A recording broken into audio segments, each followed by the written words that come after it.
Oo, sinama ko yung mga syupunod ko dito. As aya, mga tropa na yan ng kapatid ko. Tapos, buksan na natin ito muna.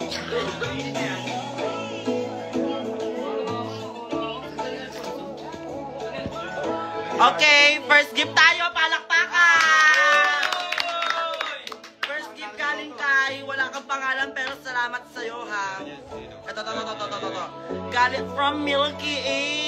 Ginatasan, laro. Ay, pera yan! Ay, shit. Ay! 3 milyon! Yes! Ay, shit. Walang buhay ka sa akin. Tang ina nakaprint. Nakaprint social, nakaprint. Bakla project sa school. Gaga, Charo Santos ka ngayon. Para sa pinakamasarap, Angel Galang. Dear Angel. Ayan na. Yan. Hello sa pinakamasarap na tao at asawa ni Kyle Echari, Tuldo. Kasama pala yun. Gusto ko lang sabihin na ikaw na ang bagong teacher ng mga estudyante ko dahil yung ABC, walang diha, kulang. Mali-mali ka. Lalagyan nyo kasi ng D. Lalagyan nyo ng D.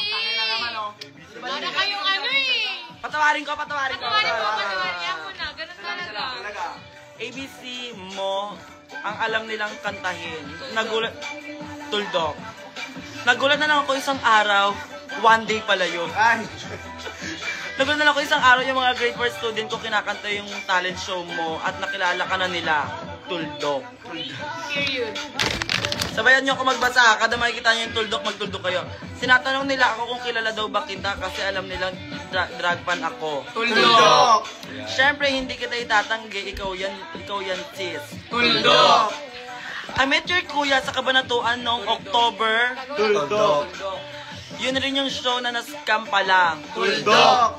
Nakakasad at nakakainis nung nalaman ko yun. Tuldok! Doon pa mismo sa probinsya ko nangyari yung panloloko na yun. Tuldok! Medyo nakakatakot rin, natatakot rin ako kasi baka wala nang puwisa pumunta doon dito sa amin, sa Kabanatuan. Tuldok!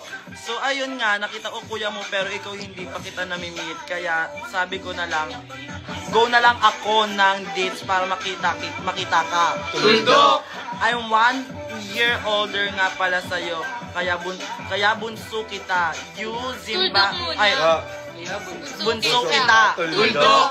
You, Zimba and Kiana are my bunso at proud na proud ako sa inyong tatlo. Tuldok! I love you and the Papansin Squad. Tuldok! Sana magustuhan mo yung gift ko para and pasensya na rin kung kulang ng letter D. Ay! Ay, mali. Patawad na. I'm sorry agad.